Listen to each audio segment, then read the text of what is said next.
bölümde çok kıymetli bir konuğumuz var. Hakan Aytekin, belgesel yönetmeni. Kendisiyle Enstantane filmini konuşacağız.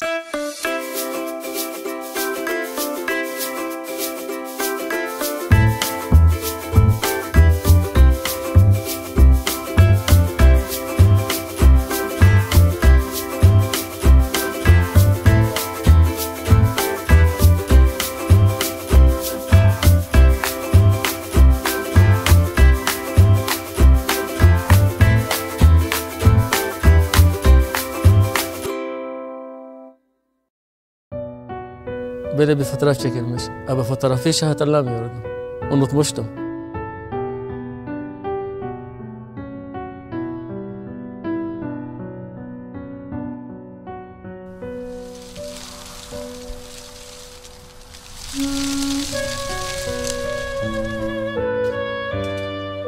Demek ki benim kaderime yazılmış, o zaman yalnız kalacağım. Orada yaşamamız zordu. Bir yandan da böyle baktım arkamda evimiz. Arkama bakıyorum, ne annem var ne babam. Göçün son tanecikleri kalmıştı yani. Ben toprağımdayım. Gerçek hayattayım. Resim çeken insanı ben çok merak ediyorum her zaman. O resmi kim çekti?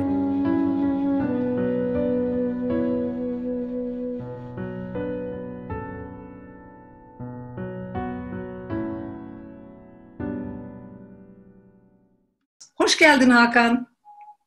Hoş bulduk. İyi seyirler. Teşekkürler. Hakan, çok duygusal anlar yaşattın bize gene. Geçenlerde Göç Filmleri Festivali'nde ilk olarak senin güzel filmini izledim. Çok beğendim. Harika bir iş çıkarmışsın gene.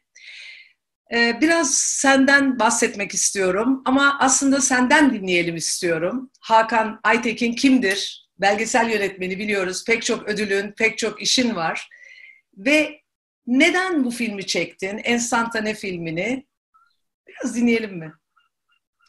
Ben 1961 Ankara doğumluyum. İletişim alanında eğitim aldım ve iletişim alanında da eğitim veriyorum. Aynı zamanda akademisyenim. Sinemanın hemen hemen her alanıyla ilgili olmakla birlikte asıl alanım belgesel sinema. 1978'den beri fiilen işte yaklaşık 40-42 sene olmuş belgesel sinema dünyasının içindeyim.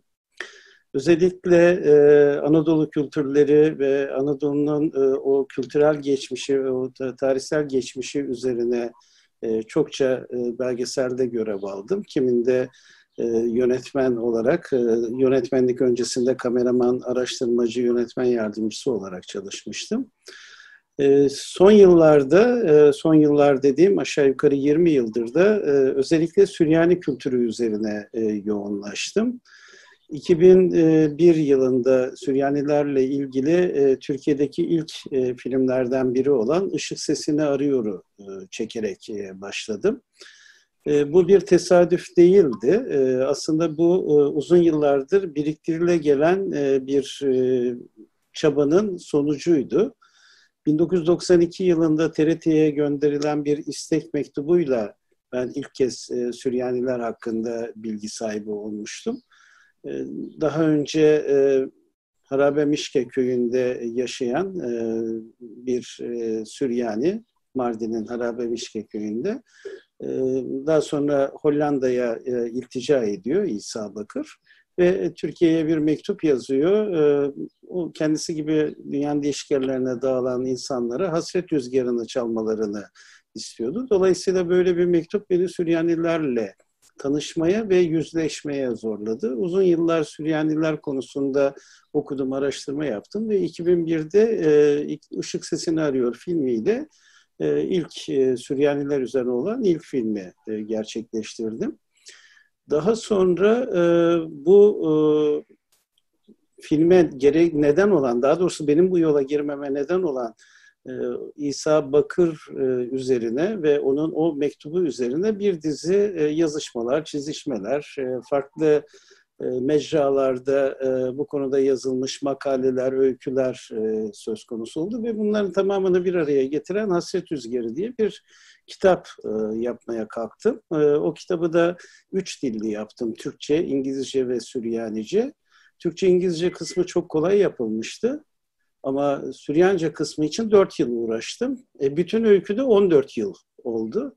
Neyse ki kitabı bastık. Kitabı bastıktan sonra gene bir tesadüf. UNESCO'nun Dünya Kaybolan Diller Yılı olarak 2007'ye ilan etmesinden hareketle Süryanice üzerine bir film yapmak istedim. Çünkü Hasret Rüzgar'ın Süryanice çevirisi için çok uğraşmıştım. Bundan daha iyi bir belgesel konusu olamazdı o sırada benim için. Yarına bir harf belgeselini yaptım. Birinci film Türkiye'de Süryanilerin genel olarak nasıl bir kültür, nasıl bir halk olduğunu anlatan bir filmdi. İkinci film bir kültürün en önemli taşıyıcı unsurlarından biri olan yazıyı anlatan bir filmdi. Ve ne yazık ki bu coğrafyada ne Süryaniler ne de bu kültür artık kalmadı. Yok denecek kadar az. Hep isteğim bir diaspora filmi yapmaktı. O da bir gece ansızın çıka geldi. Facebook'ta karşılaştığım bir fotoğraf karesi, bir enstantane bana enstantane filminin çıkış kaynağı oldu. Bu fotoğraf 80'li yılların sonunda İdil'de çekilmiş 18 tane Süryani'nin olduğu çoluk, çocuk, genç, kızlı, erkekli karışık 18 kişinin olduğu bir fotoğraftı. Altında da duygu dolu bir şeyler yazılıydı. Fotoğrafı paylaşan Ferit Sağ'ı tanıyorum. Hemen Ferit Sağ'a yazdım. Çünkü altında herhangi bir bunların Süryani olduğuna ilişkin bilgi yok ama hissediyorsunuz. Ferit dedim ben bir filme başlıyorum yardımcı olursan. Ferit heyecanlandı. Tabii abi ne dedi? Dedim senin fotoğrafın filmini çekeceğim ve benim yanımdaysan bu işe girişeceğim dedim. Çok heyecanlandı. Abi başlayalım çekelim dedi ve biz o 18 kişinin peşine düştük. O 18 kişiden özetle şunları söyleyebilirim. 17'si İdil dışındalar. Türkiye'de de İdil'de kalan Şemun dışında Süheyla fotoğraftakilerden, o da Nusaybin'in bir köyünde. Yani 16 tanesi yurt dışında yaşıyor. 9 tanesi Almanya'da, 7'si İsviçre'de olmak üzere. Ve ben hemen çok kısa bir süre içinde bu fotoğraf karesinin, bu enstantanenin aslında bütün o göçü anlatabilecek, geride kalan o yaklaşık 30-35 yıllık binlerce, yüz binlerce, belki milyonlarca anı ifade edecek bir film yapabilir miyim diye yola çıktım. Ve bu 18 kişiye de ulaştım. Bunun 15'iyle çekimler yaptım. O 15 kişiyle hem o enstantane anını hem o enstantaneyi geride bıraktıkları göç öyküsünü ve bugünden o geçmiş ana baktıklarında nasıl bir dünya yaşadıklarını ve bu dünyayı nasıl yorumladıklarını onlarla söyleşmeye çalıştım. Sonuçta 63 dakikalık bir an diyemeyeceğim, böyle 63 dakikaya sığan anları bir araya getirmiş oldum. O kadar güzeldi ki 63 dakikanın nasıl geçtiğini anlamıyorsun ve niye bitti dedik sonunda. Gerçekten çok güzel olmuş. Bir şey dikkatimi çekti benim Hakan, onu söylemek istiyorum. Yaptığın her iş tam zamanında yapmışsın. Mesela Yarına Bir Harf filmine baktığımız zaman o papazımız artık yapmıyor bu işleri, yazamıyor. Çalışırken onu yakaladın, çektin. Bunları da daha fazla dağılmadan, belki de kaybolmadan bir araya getirdin aslında. Hepsini bir araya getiremedin galiba ama bu arkadaşları da bir araya getirdin. Çok güzel konulara değindin. Örgüsü çok güzeldi hikayenin. Çok hoş. Peki bu serüven nasıl adım adım ilerledi? Biraz anlatabilir misin? Ne tür zorluklarla karşılaştınız ya da neler oldu? Özlemler nasıldı? Biraz bahsedelim mi? Tabii ki. Şimdi elde sadece bir fotoğraf var. Fotoğrafın kimin tarafından çekildiği, nerede çekildiği, ne zaman çekildiği, nasıl çekildiğine ilişkin hiçbir bilgi yok. Sadece hareket edebileceğim nokta fotoğraftaki kişilerin kimlikleri. İlk etapta hemen o 18 kişiyi saptamaya çalıştık. Bugün neredeler? Ne durumdalar? Kaç yaşına geldiler? Ne zaman göçmüşler? Aşağı yukarı göç öyküleri nasıl kurulmuş? Bugün medeni durumları nasıl? Çünkü orada fotoğrafta çocuk yaşındalar. Bugün acaba kaçının çocuğu var? Acaba torunu olan var mı?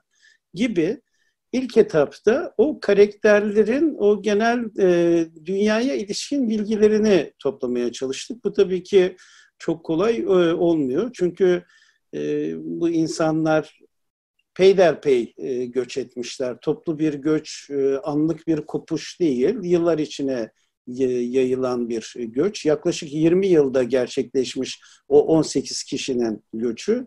En erken giden saptayabildiğimiz kadarıyla 1983, en son giden 2003 tarihli. Fotoğrafın ne zaman çekildiğinin tarihinde kesinlikle anlaşamadık. Hiç kimse anlaşamadı. Ama hatırlamak, unutmakla bir arada olan bir şey. Ben bir hatırlatıcı unsur olarak fotoğrafı onların önüne çıkarmadım. Ben önce o fotoğrafı göstermeden konuştum onlarla. Etki altında bırakmak istemedim. Nasıl bir fotoğraftı, nerede çekmişlerdi, niçin o gün çekilmişti, orası nasıl bir yerdi, fotoğraf dışında orada neler olurdu gibi soruları sorup, fotoğrafta kimler vardı? Mesela en kritik sorulardan biri oydu. Şimdi fotoğrafta ben biliyorum 18 kişi var ama belleklerde kaç kişi kalmış ya da o kişilerin adları kalmış mı bu insanların aklında? Çünkü o 18 kişi fiilen yan yana gelmiyorlar şu anda. Çok azı yan yana gelebiliyorlar. Çünkü Avrupa'nın farklı şehirlerindeler.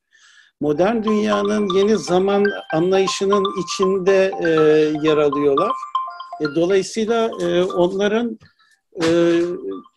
o şeyi nasıl hatırlamaları mümkün olacak? İlişki içinde olduğunuz insanları hatırlarsınız. Ama 20 yıl, 25 yıl önce kopmuşsunuz ya da çocukluktaki ilişkileriniz çok da yakın ilişkiler değilmiş. Çok gelişmeden ayrılmışsınız ama şans eseri bir fotoğraf sizi bir araya getirmiş. Dolayısıyla önce onların zihninde kalan tortuları çıkarmaya çalıştım.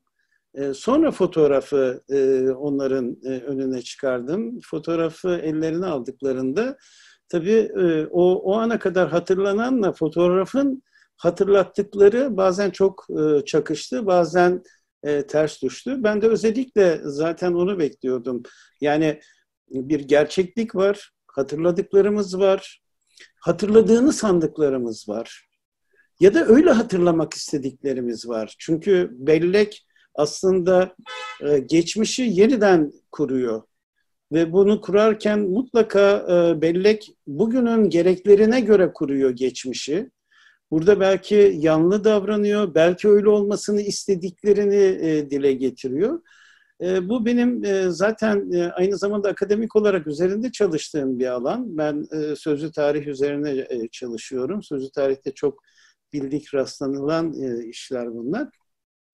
Ama avantajım şu oldu, 15 kişi sorduğum sorulara bazen çok aynı, bazen çok çelişen cevaplar verdiler ve bu da filmin akışkanlığını sağladı. Dolayısıyla o hatırlama, unutma, evet öyleydi duygusu, ya öyle miydi şaşkınlığı, hani filmin içinde o sorularla beraber o insani çerçeveyi çizdiğini düşünüyorum. Dolayısıyla o 15 arkadaşla beraber o anı yeniden kurmaya çalıştık.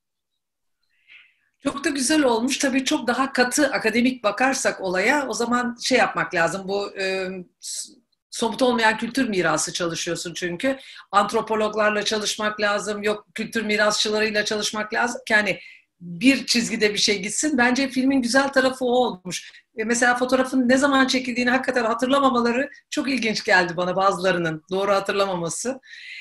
Çok güzeldi. Peki şimdi bu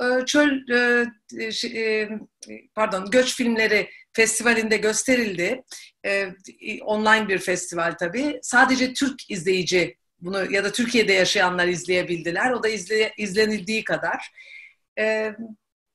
Ne yazık ki yarışma içinde değildi. Yeni bir film olduğu için zannediyorum yarışmaya katılmadı ya da katılamadı, bilmiyorum. Şu andan sonra yolu nedir? Neler olacak? Neler bekliyor Enstantane filmini? Ve ne zaman herkesle buluşacak? Şimdi sadece Enstantane değil, şu anda bütün dünya talihsiz günlerden geçiyor. Alışkanlıklarımızı ya da zaman kullanma biçimlerimizi, mekan kullanma biçimlerimizi ne yazık ki bir süredir iptal etmiş durumdayız. Göç Filmleri Festivali'nin yarışma bölümüne katılmadık. Biz zaten gösteri bölümüne katılmak istemiştik. Çok sınırlı sayıda film olmasına rağmen orada gösteriye kabul edilen bir film olması bizim için sevindiriciydi. Ve gördüğüm kadarıyla da epey bir seyircisi olmuş. Bu da beni mutlu etti. Çünkü hiç beklemediğim yerlerden beklemediğim seyir tepkileri geldi. Eski öğrencilerimle yeniden buluşma, yazışma şansım oldu falan böyle. Veya tanıdıkların tanıdıkları ya da beni tanıyanların tanıdıkları şeklinde falan böyle. Dolayısıyla online bir ve sınırlı bir online festival olmasına rağmen epey bir izleyicisi olmuş. Biz aslında filmin galasını 21 Mart'ta gerçekleştirecektik. Her şey organize edilmişti. Atlas Sineması'nda yapılacaktı. Afişi, davetiyesi, her şeyi hazırdı. Plaketlerine varana kadar teşekkür edeceğimiz kişiler için. Ama o hafta peş peşe gelen yasaklarla biz de galayı iptal etmek zorunda kaldık. Bir film perdede seyirciyle buluşmalı. Ben buna inanırım. Sinema salonunda seyircisine ulaşmalı. Ne yazık ki Türkiye'de filmi henüz bu şekilde gösteremedik. Ama ben çok mutluyum. Film biter bitmez hemen koltuğumuzun altına aldık. Özcan Geçer'le beraber benim can yoldaşım, yapım arkadaşım. Atladık. Önce filmin kahramanlarının olduğu şehirlerde gösteriler yaptık. 3 Almanya'da, 3 İsviçre'de 6 tane gösteri yaptık ve bu gösterilerin de büyük kısmını sinema salonunda gerçekleştirdik. Perdede gerçekleştirdik. Bu bizim için bir onur meselesiydi ve gerçekten de çok hoş oldu. İsviçre'de o ilk turnenin finalini de Locarno Film Festivali'nin yapıldığı salonlardan birinde yaptık. Bu da bizi son derece mutlu etti. Onunla da yetinmedik. Döndük geldik, kısa bir süre sonra İsveç'e gittik. Çünkü İsveç'te çok sayıda Süryani yaşıyor ve ben gerçekten İsveç'teki Süryanilerden çok ciddi böyle her türlü desteği alabiliyorum. Çünkü belli bir entelektüel çevre İsveç'te yer alıyor. Çeviri söz konusu olduğunda, ilişkiler söz konusu olduğunda veya orada gösterimler söz konusu olduğunda kucak açan bir Süryani cemaat var. O yüzden ikinci yurt dışı turnesini İsveç'te yaptık. 8 gösteri de orada gerçekleşti. Dolayısıyla biz 14 gösteri yapmış durumdayız. Türkiye'de gösteremedik henüz ama artık herhalde gala yapmak biraz zor olur da İstanbul'da bir Anadolu yakasında bir de Avrupa yakasında mümkün oldukça büyük 2 salonda peş peşe göstermek istiyorum kısa aralıklarla. Türkiye'de filmin kabul edildiği bazı festivaller var. Onları açıklayamıyorum çünkü festivallerin kendilerinin açıklamasını bekliyoruz doğal olarak. Onlar da pandemi süreci nedeniyle her şey donmuş vaziyette. Ama film er de olsa geç de olsa seyirciyle buluşacak.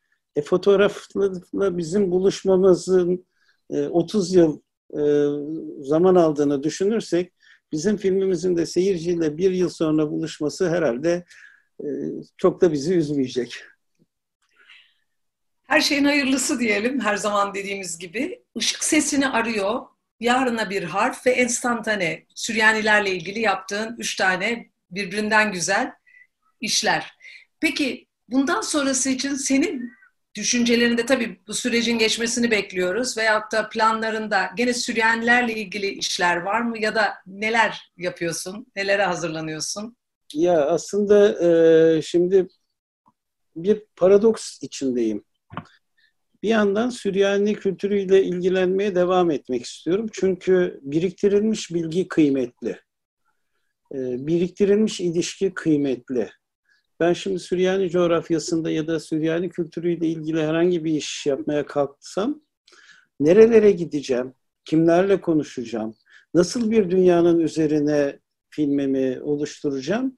Büyük ölçüde biriktirilmiş bilgiyle bu kolay olacak. Aynı zamanda tırnak içinde daha doğru olacak. Yani rastlantısal olmaktan çıkacak. Yönetmen varlığı o anlamda daha belirgin olacak. Ama bir yandan da ya ben her kültüre ya da her olguya yaklaşabilen bir sinemacıyım. Niye başka konular üzerine çalışmayayım? Dolayısıyla kafamda bir sürü proje var ama proje olması yetmiyor. Kaynak gerekiyor. Enstantane çok büyük bütçeli bir filmdi. Yani onu belirtmekte yarar var. Zor bir projeydi. 3 ülke, 12 şehir ve günlerce süren çekimler. Ama siz burada çok küçük desteklerle ancak film yapabiliyorsunuz. Türkiye'nin koşulları böyle. Yine de ben bu filmi yapmaya kendi kurumumun desteğiyle başladım. Maltepe Üniversitesi bana ilk desteği veren kurum oldu. Dolayısıyla Maltepe Üniversitesi'nden aldığım destekle önce Türkiye'deki çekimleri gerçekleştirdim. Çünkü Türkiye'deki çekimleri yapana kadar eğer yeni kaynaklar bulamazsam belki o anın ardında kalanların filmini yapacaktım. Bu 2 kişi üzerine kurulu olacaktı ama bu beni hiçbir zaman tatmin etmeyecekti. Bu arada Kültür Bakanlığı'na başvurmuştum. Kültür Bakanlığı'ndan sinema desteği alınca o zaman dedik ki Özcan'la beraber ya biz bu işe girişelim. En azından çekimlerin bir kısmını yapalım. İşte ise Almanya'yı yapalım. Almanya'yı çekeriz. Bu para yeter yetmez ama hiç değilse Almanya'yı çekelim. Sonra kaynak bulursak İsviçre'yi çekeriz. Avrupa Birliği Sivil Düşün'e başvurduk. Proje orada kabul görünce bu sefer dedik biz İsviçre'yi de o zaman düşünelim. İşte kameramanım Oğuzhan Demirtaş ki öğrencim benim. Görüntü yönetmenim Turhan Yavuz. Fotoğrafın çıkmasını vesile olan ve bütün film boyunca koordinasyonu elden bırakmayan Ferit Sağ ve can yoldaşım Özcan Geçer'le bu maceraya giriştik ve sanırım becerdik diye düşünüyorum. Çekim sonrasında da yine 2 öğrencim çok büyük destek oldu. Eski öğrencilerimden Koray Ecer filmin kurgusunu gerçekleştirdi. Tuğba Nur Çelik de yapım yönetim asistanlığını üstlendi. Böyle minicik bir ekiple kocaman anılar yarattık. Çok güzel şeyler yaratmışsınız. Ellerinize sağlık, gözlerinize, vizörlerinize sağlık, gönlünüze sağlık diyorum. O zaman önümüzdeki zaman diliminde yolun açık olsun, güzel belgesellerin devamını bekliyoruz diyorum. Çok teşekkür ederim bu güzel sohbet için. Ben teşekkür ederim. Hep bunu söylüyorum. Keşke o fotoğraflar birer anı olarak karşımızda durmasaydı. Keşke o göç anılarını ben derlemek, toplamak zorunda olmasaydım. Keşke o insanlar birlikte o Hazak, İdil'in o terminolojideki karşılığı Hazak. Hazak'ta keşke insanlar, o çocuklar hala yaşasalardı. Keşke o Şemitoki kayasından hala kaysalardı diye düşünüyorum. Biz de keşke bu filmi yapmasaydık.